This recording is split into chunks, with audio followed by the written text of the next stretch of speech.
দক্ষিণ পূর্ব এশিয়ার আঞ্চলিক জোট আসিয়ানের সদস্য হওয়ার সম্ভাবনা বাংলাদেশের জন্য কার্যত বন্ধ। শুধু বাংলাদেশ নয়, পাপুয়া নিউগিনির জন্যও সম্ভাবনা নেই বললেই চলে। তাহলে কি বাংলাদেশের জন্য আসিয়ানের সদস্য হওয়ার স্বপ্ন শেষ?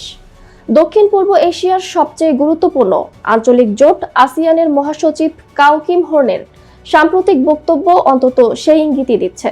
তার ভাষ্যমতে বর্তমান আসিয়ান সনদ অনুযায়ী বাংলাদেশ সদস্য হওয়ার যোগ্য নয়, কারণ ভৌগোলিকভাবে বাংলাদেশ দক্ষিণ এশিয়ার অংশ, আর আসিয়ানের সদস্য হতে হলে দক্ষিণ পূর্ব এশিয়ার দেশ হওয়া বাধ্যতামূলক। এখানে সবচেয়ে গুরুত্বপূর্ণ বিষয় হলো এটি রাজনৈতিক নয়, বরং আইনি ও সাংগঠনিক বাধা। বাংলাদেশকে সদস্য করতে হলে আসিয়ান সনদ সংশোধন করতে হবে। এর জন্য প্রয়োজন 11টি সদস্য রাষ্ট্রের সর্বসম্মত সম্মতি, যা বাস্তবে অত্যন্ত কঠিন।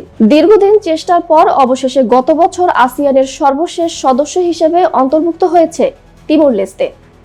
দক্ষিণ পূর্ব এশিয়ার দেশ হওয়া সত্ত্বেও তাদের অপেক্ষা করতে হয়েছে 14 বছর। তবে এর অর্থ এই নয় যে বাংলাদেশের সঙ্গে আসিয়ানের সম্পর্ক থেমে যাবে। বাণিজ্য, বিনিয়োগ, সংযোগ এবং সংলাপ ভিত্তিক সহযোগিতা আরও বাড়ানোর সুযোগ রয়েছে। তাই পূর্ণ সদস্যপদ আপাতত দূরের সম্ভাবনা হলেও আসিয়ানের সঙ্গে কৌশলগত সম্পর্ক জোরদার করাই এখন বাংলাদেশের জন্য সবচেয়ে বাস্তবসম্মত পথ।